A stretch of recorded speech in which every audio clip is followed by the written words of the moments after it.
Hi, everybody. I'd like to read another section from my book, Through the Veil, A Soul's Journey in Grief and Grace. Chapter 4, As the Veil Was Thinning, where the edges begin to blur. Janet. In the beginning, there were small moments that shimmered, not in a mystical way, exactly, but in a personal way, like something had been placed in my path just for me. At the time, I didn't yet know to call them signs. I didn't believe in the afterlife, although I did believe in a higher power, which I defined as universal love. I was desperate to connect with Alexander, not with spirit, not with ancestors or angels or a healing light. I wanted my son. I was looking for him. On my daily walks, I noticed everything from cloud formations to the hand-painted rocks on sidewalks to the sound of each bird. My actions were mindful. I opened myself to the unseen world of spirits. I began to notice strange alignments, not because I believed, but because they pierced through the numbness hearing my name called from across the street. When no one was there, a leaf drifting down above my head when I asked for a sign, the light flickering or turning off by itself, a truck that pulled up beside me with Alexander written boldly across it. There was a shift, a softening of attention. The usual aspects of life, current events, misunderstanding between friends, came into my registry and I just let them pass. The mundane and ordinary didn't capture my attention. I wasn't seeking magic. I was noticing what felt personal. I began to look at the world differently, as if an advertisement caught my attention. I paused, asking silently, "Is that from you, Alexander?" I started noticing the people I met, how they arrived in my life at uncanny times. Not everyone, not always, but sometimes I think, you're here for a reason, aren't you? Looking back, I can see that I had begun to shift the way I paid attention. Not because I was trying to become spiritual, but because I was trying to survive. I wasn't looking for a sign from the universe, I was looking for my son. Singular,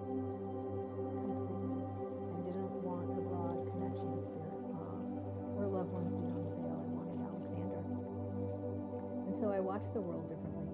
When I walked outside, I always looked up at the cloud formations, taking notice if there were recognizable images.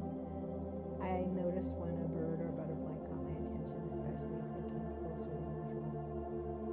I became more tuned into wildlife around me, relishing time sitting under our backyard under a tree that had once supported the treehouse we built for Alexander. Every moment was a moving meditation. I paused when I saw a posting on social media for a yoga certification training. Perhaps it was a spiritual nudge from Alexander, so I spontaneously signed up.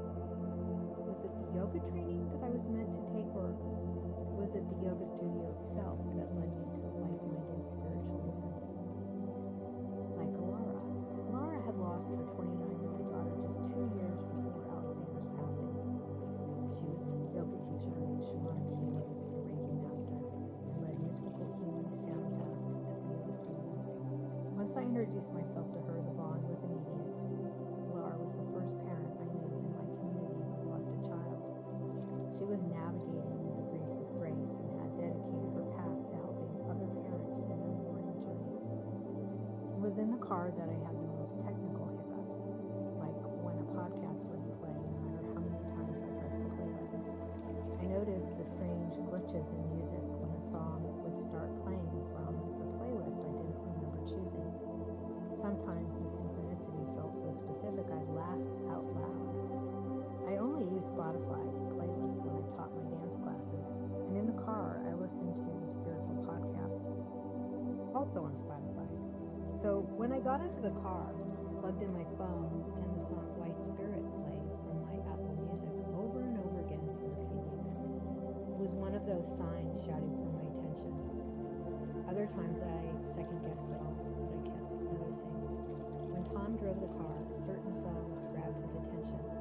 For example, the lyrics of a song that spoke of the hardest part of getting old is that some people that you love don't, by Alexander 23, the date that our Alexander had died. Alexander, song wasn't random, Mom.